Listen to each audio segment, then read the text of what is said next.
যদি সাবজেক্ট থাকে শেষে কোশ্চেন মার্ক থাকে তাহলে কি হবে আমাদের হোয়াট ইফ, অথবা আমরা আরো শর্টকাট করে বলতে পারি যে অ্যাসার্টিভ সেন্টেন্সের পরে ফুল স্টপ বসে যদি কোশ্চেন মার্ক থাকে। আসসালামু আলাইকুম। আজকে আমাদের স্পেশাল ইউজেস ওয়ার্ডস এন্ড ফ্রেজের এইচএসসি 26 এবং 27-এর পার্ট 2 নম্বর ক্লাসের বাকি আমাদের 4টা বা 5টা পয়েন্ট ছিল। আমরা 4টা বা 5টা পয়েন্ট শেষ করব এবং পরবর্তীতে আমাদের নিয়মিত সবগুলা ক্লাস সিকোয়েন্সিয়ালি আসবে ইনশাআল্লাহ। অবশ্যই আপনারা কমেন্টে জানাবেন আপনাদের পরবর্তীতে কি ক্লাস প্রয়োজন। এখন আমরা স্টার্ট করি রুল নাম্বার 9। এই রুল নাম্বার 9-এ আমাদের no sooner had, hardly had, scarcely had. আমরা এটা খেয়াল করবো, এদিকে দেখেন খুবই শর্টকাট টেকনিক এটা শিখে যায়।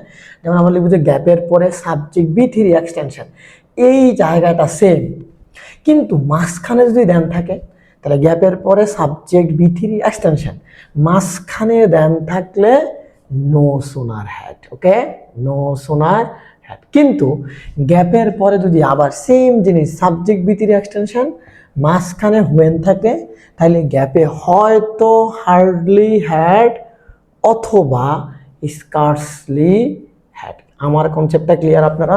গ্যাপের পরে সাবজেক্ট B3 এক্সটেনশন সেম জিনিস, মাঝখানে দেন থাকলে নো সুনার হ্যাড, গ্যাপের পরে সাবজেক্ট B3 এক্সটেনশন মাঝখানে হোয়েন থাকলে হয়তো হার্ডলি হ্যাড নয়তো scarcely had. The thief, seen, এ সিন হচ্ছে ভার্বের 3 নম্বর ফর্ম। দ্য পুলিশ, দেন, কি ভাইয়া দেন আছে, এই যে দেন। গ্যাপের পরে সাবজেক্ট B3 এক্সটেনশন মাঝখানে দেন থাকলে গ্যাপে কি বসবে ভাইয়া?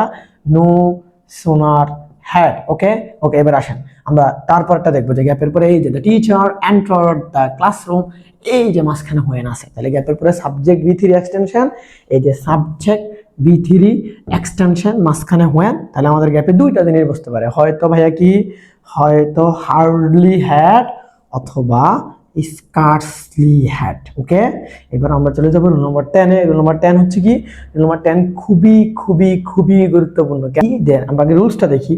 গ্যাপের পূর্বে B1, গ্যাপের পরে B2 অথবা ওয়ার। মনে রাখতে হবে যে যদি B1 থাকে তারপরে যদি ওয়ার আসে, ওয়ার তার মানে প্রেজেন্ট ইনডিফিনিট আর পাস্ট ইনডিফিনিট। মনে রাখতে হবে as if, as though, wish ইত্যাদি, উড দ্যাট ইত্যাদি বি ভার্ব হিসাবে ওয়ারকে অ্যাকসেপ্ট করে। কেন? এগুলো একটু কল্পনা টাইপের কাহিনী, এগুলো আসলে পরে আমরা বিস্তারিত শিখবো। উক্ত গ্যাপে কি বসবে? অ্যাজ ইফ অথবা অ্যাজ দো বসবে। এবার আসেন 2 নম্বর রুলসটা কিন্তু সেম।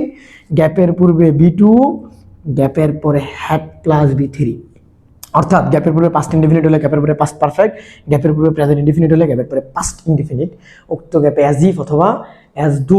যেমন এই যে দেখেন, আমরা হি অ্যাক্টস, সে অভিনয় করে, dash dash he knew everything. আসলে আমাদেরকে এইটুকু পর্যন্ত সীমানা দিয়েছিল, কিন্তু এটার কিন্তু আরেকটা হইতে পারে। বললাম যে হি অ্যাক্টস, এই যে B1 তারপরে B2 তারপরে কি ভাইয়া B2, কিন্তু এটাকে যদি আমরা এইরকম দেই, আরেকটা দেই যে হি ওয়ার অ্যান MBBS, অ্যান কি MBBS, MBBS হচ্ছে bachelor of medicine, bachelor of surgery. তার মানে এই যে দেখেন যে দুইটা হইতে পারে, সাবজেক্ট B2 আবার সাবজেক্ট ওয়ার। এই ক্ষেত্রে আমাদের গ্যাপে কি বসবে ভাইয়া? অ্যাজ ইফ অথবা অ্যাজ দো। আমরা 2 নম্বর রুলসটা দেখবো। 2 নম্বর রুলসটা কি ভাইয়া? যেমন আমি লিখবো যে they they spoke, they spoke dash they had known everything, had known everything. এই যে দেখেন আমরা কি করতেছি এই জায়গায় হচ্ছে এই যে গ্যাপের পরে B2, সাব গ্যাপের পূর্বে B2, গ্যাপের পরে হ্যাড প্লাস B3। এটার অপশনটা কি হতে পারে? যেমন they had been an MBBS doctor, MBBS। এবার এইখানে গ্যাপের দুইটা গ্যাপ শেষে কোশ্চেন মার্ক, একদম সহজ বললাম। দুইটা গ্যাপ শেষে কোশ্চেন মার্ক থাকলে প্রথম গ্যাপে হোয়াট ডাজ, দ্বিতীয় গ্যাপে লোক লাইক। তাহলে প্রথম গ্যাপে আমি লিখতে পারি কি হোয়াট ডাজ, আর দ্বিতীয় গ্যাপে লিখতে পারি ভাইয়া লোক লাইক। নম্বর 11 হচ্ছে as soon as. As soon এর বাইরে বাংলা অর্থ হচ্ছে মাত্রই অথবা যেই মাত্র সেই মাত্র বলা যায়। যেমন আমরা একটু শর্টকাট দেখবো যে এই যে সাবজেক্ট V2 এক্সটেনশন মাঝখানে কম, মাঝখানে কি কমা, এবং সাবজেক্ট V2 এক্সটেনশন, এটাকে এভাবে বলা যায় যে উভয় দিকে সমজাতীয় টেন্স হলে গ্যাপে অ্যাজ সুন অ্যাজ বসে। এটা যে B2 হবে বিষয়টা এমন না, উভয় দিকে প্রেজেন্ট টেন্স হতে পারে, উভয় দিকে প্রেজেন্ট টেন্স এবং ফিউচার টেন্স হতে পারে। কিন্তু আমরা শর্টকাটে কিভাবে মনে রাখবো যে গ্যাপ B2, B2, এই যে B2 মাঝখানে গ্যাপে কি অ্যাজ সুন অ্যাজ। এবার আমরা আসেন আমরা একটু দেখি যে উই রিচড দ্য স্টেশন, এই যে রিচড B2 মাঝখানে কমা ট্রেন লেফট, এই লেফট হচ্ছে B2। এবার একটু আসেন, দেখেন নিচের দিকে তাকান, যে এই কমা আছে দেখে কমার স্থানে গ্যাপটা চলে গেলে বাকি বিষয়টা উল্টায় যায়। মানে এই যে তার ট্রেন লেফট হচ্ছে B2, উই রিস্ট, এই রিস্ট হচ্ছে B2 দ্য স্টেশন। তাহলে আমাদের গ্যাপে কি বসবে ভাইয়া? এস সোন এস। এখানে কি বসবে ভাইয়া? এস সোন এস। তাহলে কি দাঁড়ালো? We reached the station, the train left. মানে আমরা স্টেশনে যাওয়া মাত্র ট্রেনটি চলে গেল, অথবা যেই মাত্র আমরা স্টেশনে গেলাম সেই মাত্র ট্রেনটি চলে গেল। এইভাবে না বলে আমরা একটু শর্টকাট, উভয় পাশে B2, গ্যাপে অ্যাজ সুন অ্যাজ, অথবা উভয় দিকে সমজাতীয় ডান্স থাকলে গ্যাপে অ্যাজ সুন অ্যাজ বসে। এবার আমাদের রুল নম্বর 14 বা 14 নম্বর, হোয়াট ইফ। হোয়াট ইফের বাংলা অর্থ কি ভাইয়া? যদি এমন হয় তাহলে কি হবে। এবার দেখেন আমাদের খুবই গুরুত্বপূর্ণ, যদি সাবজেক্ট থাকে শেষে কোশ্চেন মার্ক থাকে তাহলে গ্যাপে কি হবে আমাদের? What if. অথবা আমরা আরো শর্টকাট করে বলতে পারি যে অ্যাসার্টিভ সেন্টেন্সের পরে ফুল স্টপ বসে যদি কোশ্চেন মার্ক থাকে। অ্যাসার্টিভ সেন্টেন্সের পরে ফুল স্টপ বসে যদি কোশ্চেন মার্ক থাকে তাহলে গ্যাপে কি হবে? গ্যাপে হোয়াট ইজ বসবে, হোয়াট ইফ বসবে। যেমন কি the rumour is true, the rumour is true, তাহলে কি দাঁড়ালো? The rumour subject verb extension. তাহলে দ্য রিউমার ইজ ট্রু মানে হচ্ছে এই যে subject verb extension assertive, assertive সেন্টেন্সের পরে যদি কোশ্চেন মার্ক থাকে তাহলে গ্যাপে কি দাঁড়াবে ভাইয়া? What if. বলেন দ্য রিভার ইজ কাম, তাহলে নদীটি শান্ত, তাহলে উই একটা সাবজেক্ট ভার, মনে রাখতে হবে সাবজেক্টের পরে ভার পাইলে এটা অ্যাসার্টিভ সেন্টেন্স। কিন্তু এই অ্যাসার্টিভ সেন্টেন্সে যদি কোশ্চেন মার্ক হয় তাহলে গ্যাপে কি হবে ভাইয়া?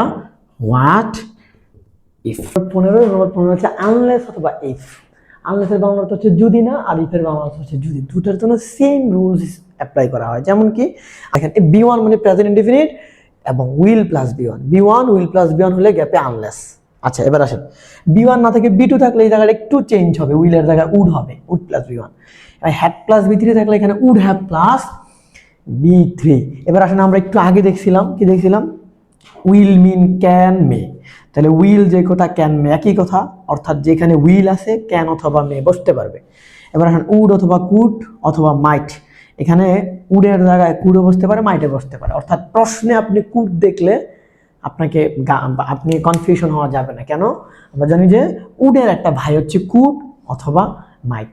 এবার তাহলে আমাদের তিনটা গ্যাপে কি বসবে? হয়তো আনলেস অথবা ইফ, হয়তো আনলেস অথবা কি ইফ, আনলেস অথবা ইফ। এইবার আমাদের একটু যেমন আমি লিখবো যে হ্যাশ হি স্টাডিড, আমি লিখবো স্টাডিড হার্ড হি, এখানে আমরা কুড লিখবো, কুড গেট GPA 5। এবার একটু সবাই খেয়াল করতে হবে, দেখেন তো এই যে স্টাডিড হচ্ছে B2, স্টাডিড কি B2, এই জন্য আমাদের এখানে কুড হয়েছে, উডের ভাই, এখানে মাইটও হইতে পারতো। এবার এখন আমি যদি এখানে স্টাডি দিতাম, মানে স্টাডিড সাবজেক্ট থার্ড পার্সনের জন্য ভার্বের সাথে এস বাই এস হয়েছে, আর এখানে যদি আমি দিতাম যে উইল প্লাস B1 একই, তাহলে আমাদের কি হতো? তাও আমাদের আনলেস হতো। এবার আমরা দেখবো কি হ্যাড প্লাস B3, তাহলে হ্যাড প্লাস B3 মানে কি হ্যাড স্টাডিড হইতো যে হি হ্যাড স্টাডিড হার্ড, এখানে আমাদের কি হইতো ভাইয়া? এই যে উড হ্যাভ হইতে পারতো, কুড হ্যাভ হইতে পারতো। এই গ্যাটের B3 হচ্ছে গট অথবা গটেন। তাহলে আমাদের গ্যাপে কি হবে ভাইয়া? তিনটা স্ট্রাকচারের গ্যাপে কি হবে? হয়তো আনলেস অথবা ইফ। এবার আসেন যদি আনলেস হইতো এখানে নট হইতো, মানে উড নট গেট GPA 5। এইটুকুই পার্থক্য, মেইন স্ট্রাকচার গ্যাপে আমাদের ইফ অথবা আনলেস। নম্বর 16 হচ্ছে হ্যাভ টু এবং নম্বর 17 হচ্ছে হ্যাড বেটার। এই দুটার মধ্যে একটা কনফ্লিক্ট আছে, যে কেন কনফ্লিক্টটা, এই কনফ্লিক্টটা আগে একটু বলে নেই। দেখেন যে দুইটার স্ট্রাকচার সেম। স্ট্রাকচার কি ভাইয়া? এই যে সাবজেক্ট V1, এই জায়গা হচ্ছে সাবজেক্ট V1, অর্থাৎ গ্যাপের পূর্বে সাবজেক্ট এবং গ্যাপের পরে V1। কিন্তু এই জায়গায় যদি আপনি বাংলা অর্থ ধরতে না পারেন তাহলে কিন্তু হবে না। বাংলা অর্থ বলতে এটার এক্সপ্রেশনটা ধরতে হবে। যেমন কি এই সাবজেক্ট গ্যাপ B1 এক্সটেনশন হওয়া সত্ত্বেও যদি এই বাক্য দ্বারা হয়তো বাধ্যতামূলক অথবা শর্ত বোঝায় তাহলে হ্যাভ টু বসে। আচ্ছা আমরা জানি যে হ্যাভ মানে কি, আরো দুটা জিনিস কি কি, হ্যাভ, হ্যাজ, আর হচ্ছে হ্যাড। অর্থাৎ হ্যাভ টু মানে have to, has to, had to. অর্থাৎ কোনো বাক্য দ্বারা যদি বাধ্যতামূলক বোঝায় অথবা শর্ত বোঝায়, যেমন আমি বললাম যে দেশকে উন্নত করার জন্য দুর্নীতি থামাই দিতে হবে বা দুর্নীতি বন্ধ করতে হবে, অর্থাৎ দুর্নীতি বন্ধ করার, দেশ উন্নত করার শর্ত কি? দুর্নীতি বন্ধ করা। এরকম বুঝালে বা বাধ্যতামূলক করা বুঝালে হ্যাভ টু বসবে। আর হ্যাড বেটারটা আসলে এই গ্যাপটা একটু ধরা যায় যে উচিত অর্থে বসে, এক্ষেত্রে বাক্য দ্বারা আদেশ, উপদেশ, নিষেধ বুঝায়। আদেশ উপদেশ নিষেধ এবং সেম স্ট্রাকচার বোঝায়। তাহলে বাক্য দ্বারা আদেশ উপদেশ নিষেধ বোঝালে গ্যাপের পরে B1 হলে গ্যাপে হ্যাড বেটার, এবং কোনো বাক্য দ্বারা যদি বাধ্যতামূলক বোঝায় সাবজেক্ট গ্যাপ B1 হলে গ্যাপে হ্যাভ টু বসবে। হ্যাভ টু মানে have to, has to, had to. এবার আসেন আমরা একটা উদাহরণ দেখি। উদাহরণটা কি বলছে, my college is far away from my house. আমার কলেজ আমার বাড়ি থেকে দূরে। তার মানে এই যে আই সাবজেক্ট, এই ওয়াক হচ্ছে B1, ওয়াক হচ্ছে B1।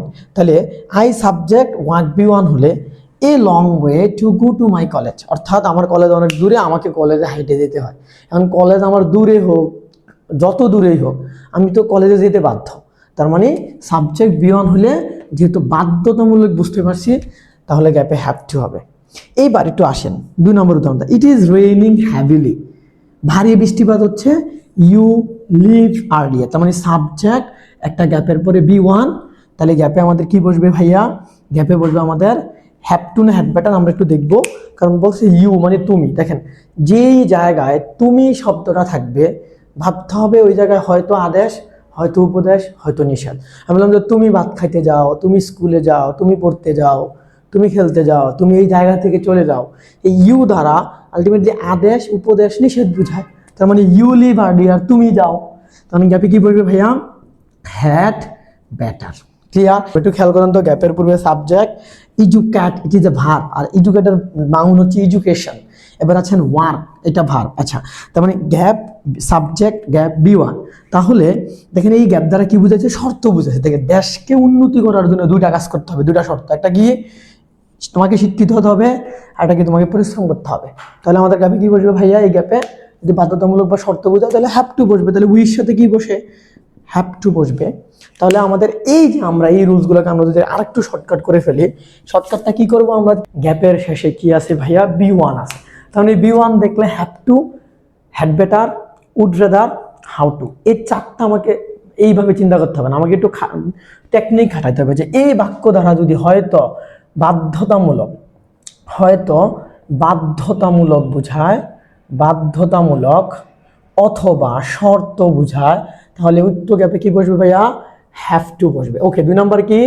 উচিত বা আদেশ, উচিত বা আদেশ, উপদেশ অথবা নিষেধ বুঝালে গ্যাপে কি বসবে ভাইয়া? Had better. ওকে, 3 নম্বর কি? এই যে দেখেন 3 নাম্বারটা থেকে আমাদের ব্যতিক্রম, এই দুইটাও শেষে B1, 3 নম্বরে বলতেছে B1 মাঝখানে দেন থাকলে গ্যাপে কি বসবে ভাইয়া? মনে আছে? উড রেদার বসবে। কি বসবে ভাইয়া? Would rather. Last one is, আমরা যদি B1 থাকলে কি হয় এটা এরকম একটা দেখতে চাই, তাহলে দেখবো যে দেখেন গ্যাপের পূর্বে আমাদের কি আছে ভাইয়া? একটা নো ভার্ব আছে। কি আছে? No verb. আমরা গত পর্বে বলেছিলাম এখানে B1 B2 অথবা যেই কোনো টেন্স থাকলে তারপরে B1 থাকলে গ্যাপে আমাদের কি বসবে ভাইয়া? হাউ টু বসবে। তার মানে ওয়ার্ডস এন্ড ফ্রেজে এই 4টা থেকে মিনিমাম 3টা থাকে। শর্ত বুঝালে অথবা বাধ্যতামূলক বুঝালে হ্যাভ টু, এবং একই স্ট্রাকচার। তারপর গ্যাপের পরে B1 থাকলে একই স্ট্রাকচার, আদেশ উপদেশ বুঝালে হ্যাড বেটার, একই স্ট্রাকচার। B1 মাঝখানে দেন থাকলে উড রেদার, এবং সেম স্ট্রাকচার B1 কিন্তু তার পূর্বে নো থাকলে হাউ টু। দেয়ার এর ব্যবহার, মানে কোনো স্থানে কোনো কিছু আছে অর্থে দেয়ার বসে। এটা দিয়ে আসলে আপনি বুঝতেও পারেন, নাও বুঝতে পারেন। যারা এটা দিয়ে বুঝে যাবে তাদের কোনো রুলস লাগবে না। এটার বাংলা অর্থ ইহা যা বিষয়বস্তুর পরিবর্তে বসে। এবার আসেন আমরা একটা রুলস দেখি। রুলসটা কি? যে দেখেন দেয়ারটা খুবই গুরুত্বপূর্ণ। দেয়ারটা আমাদের রাইট ফর্মস অফ ভার্বে লাগে, দেয়ারের কাছে লাগে, আবার নাউনের ক্ষেত্রে লাগে। যেমন কি, যে দেয়ারের ক্ষেত্রে সাবজেক্টটা ভার্বের পরে থাকে, অর্থাৎ দেয়ারের ক্ষেত্রে ভার্ব কিন্তু সাবজেক্টটা কোথা? এর পরে। এই যে দেখেন, তাহলে গ্যাপের পরের ভার্বের পরের সাবজেক্ট যদি সিঙ্গুলার হয় তাহলে গ্যাপে দেয়ার। আবার আরেকটা কি, গ্যাপের পরের সাবজেক্টের পরে ভার্বের পরের সাবজেক্টটা যদি প্লুরাল হয় তাহলে ভার্বটা প্লুরাল হয়। অর্থাৎ কি দাঁড়াইলো, যে গ্যাপের পরে ভার্ব সিঙ্গুলার হলে তার পরের সাবজেক্ট সিঙ্গুলার, গ্যাপের পরে ভার্ব প্লুরাল হলে তার পরের সাবজেক্ট প্লুরাল। তাহলে এই ক্ষেত্রে গ্যাপে কি বসবে? দেয়ার বসবে। এই যে দেয়ার। ওকে, 2 নম্বর কি? এক কথা শেষ, যে গ্যাপের পরে লিফট ভার্বটা থাকলে গ্যাপে দেয়ার বসবে। এইবার আমরা যদি একটু ইটের দিকে যাই, আমরা দেখবো যে এই ইটের পরে সবসময় ভার্ব সিঙ্গুলার, কিন্তু প্রথমত এটা বিষয়বস্তুর ক্ষেত্রে বসে। দ্বিতীয়ত কি, মাঝখানে who is that, verb singular, মাঝখানে হু ইজ দ্যাট থাকলে গ্যাপে কি বসবে? ইট বসবে। আমাদের এই সিসির জন্য যদিও ব্যতিক্রম অনেক রুলস আছে, তারপর দেখবো ভার্ব সিঙ্গুলার মাঝখানে সিন্স থাকলে সিন্স, তাহলে গ্যাপে কি বসবে? ইট বসবে। ওকে, 3 নাম্বার রুলস কি? একদম সহজ, গ্যাপের পরে সিমস অথবা অ্যাপেয়ার্স থাকলে গ্যাপে ইট বসবে। যদি মাঝখানে, আমরা আগেই বলে ফেলছি, মাঝখানে দ্যাট থাকলে গ্যাপে ইট বসবে। এবার আমরা 4টা এক্সাম্পল দেখব। নাম্বার 1 এক্সাম্পল কি? এই যে দেখেন আর, তাহলে আর কি ভাইয়া বলেন তো? বিপি। বিপি মানে কি ভাইয়া? বিপি মানে হচ্ছে ভার্ব প্লুরাল। ওকে, তার মানে এই যে মেনি মানে প্লুরাল, এই যে মেনি ম্যাঙ্গো ট্রিস, তাহলে কি? মেনি ম্যাঙ্গো ট্রিস প্লুরাল, এই জন্য ভার্ব প্লুরাল। তাহলে গ্যাপের পরে ভার্ব প্লুরাল হলে পরবর্তী সাবজেক্ট প্লুরাল, তাহলে গ্যাপে না কি বসে ভাইয়া? একটু আগে পড়ছিলাম আমরা, দেয়ার। নাম্বার 1। নাম্বার 2 দেখবো আমরা, ট্রাফিক জ্যাম বা traffic jam is common in Dhaka. ঢাকায় ট্রাফিক জ্যাম একটা স্বাভাবিক বিষয়, বলতেছে ড্যাশ ইজ হ্যাম্পারিং এ লট। তাহলে বলেন তো এটা, তাহলে এটা কোনটা? Traffic jam. তাহলে ট্রাফিক জ্যাম, ট্রাফিক জ্যাম এই জায়গায় টিজি। তাহলে ট্রাফিক জ্যাম কি ব্যক্তি না বস্তু? বস্তু। এই যে ট্রাফিক জ্যাম বস্তু, যদি এই জায়গায় হি রহিম হইতো তাহলে আমার এখানে হি বসতো, তার মানে এখানে ট্রাফিক জ্যাম, তাহলে ইট ইজ হ্যাম্পারিং এ লট হবে, ইট ইজ, ইট হবে। ওকে, নেক্সট ওয়ান আমাদের, আমরা একটু আগে বলেছিলাম যে যদি লিফট ভার্বটা থাকে, গ্যাপের পরে লিফট ভার্ব থাকে, তাহলে গ্যাপে কি বসে ভাইয়া? দেয়ার বসে। এটা দেয়ার, তাহলে গ্যাপের পরে লিফট ভার্ব থাকলে গ্যাপে দেয়ার, লিফট ভার্বটা থাকলে গ্যাপে কি? দেয়ার বসবে। ওকে, তারপরে নেক্সট ওয়ান কি আমাদের? এই যে ভার্ব সিঙ্গুলার না প্লুরাল আমার দেখে লাভ নাই, কিন্তু মাঝখানে একটা সেন্স আছে, মাঝখানে সেন্স থাকলে ভার্ব সিঙ্গুলার হলে গ্যাপে না কি বসে ভাইয়া? ইট বসে, ইট। ওকে, তারপর আমরা দেখবো লাস্ট ওয়ান এক্সাম্পল, আমাদের 5 number example, during spring various kinds of flower bloom. এই ব্লম মানে ফোটা, অর্থাৎ এই যে স্প্রিং মানে বসন্ত, ভ্যারিস মানে বিভিন্ন, কাইন্ডস মানে প্রকার, অর্থাৎ বসন্তের সময় বিভিন্ন ধরনের ফুল ফোটে, মানে বসন্তের সময় বিভিন্ন ধরনের ফুল ফুটে। শর্টকাটটা কি ছিল? গ্যাপের পরে যদি আমাদের ভাইয়া কি সিমস অথবা অ্যাপেয়ার্স থাকে, মনে আছে? সিমস অথবা অ্যাপেয়ার্স থাকে, তাহলে গ্যাপে কি বসে? ইট বসে। এক্ষেত্রে আমরা বলছিলাম যে মাঝখানে হু ইজ দ্যাট থাকলে গ্যাপে কি বসবে? ইট বসবে। তার মানে আমাদের শর্টকাটটা কি ছিল? যে গ্যাপের পরে সাবজেক্ট সিঙ্গুলার, ভার্ব সিঙ্গুলার হলে পরবর্তী সাবজেক্ট সিঙ্গুলার, গ্যাপের পরে ভার্ব প্লুরাল হলে পরবর্তী সাবজেক্ট প্লুরাল, এবং গ্যাপের পরে লিভ ভার্বটা থাকলে গ্যাপে দেয়ার বসে। 2 নম্বর কি? 2 নম্বর হচ্ছে ইটের ক্ষেত্রে ভার্ব সিঙ্গুলার মাঝখানে who is that, verb singular মাঝখানে হু ইজ দ্যাট, এবং তারপরে কি আমাদের ভার্ব সিঙ্গুলার মাঝখানে সিমস, তারপর গ্যাপের পরে সিমস অথবা অ্যাপেয়ার্স থাকলে গ্যাপে কি বসবে ভাইয়া? গ্যাপে ইট বসবে। সবাই ভালো থাকবেন, সুস্থ থাকবেন, অবশ্যই ইংলিশ ইজির পক্ষ থাকবেন, ইংলিশ ইজির ভিডিওগুলো অবশ্যই সবাই শেয়ার দিবেন, কমেন্ট করবেন, আমাদের পাশে থাকবেন। আসসালামু আলাইকুম।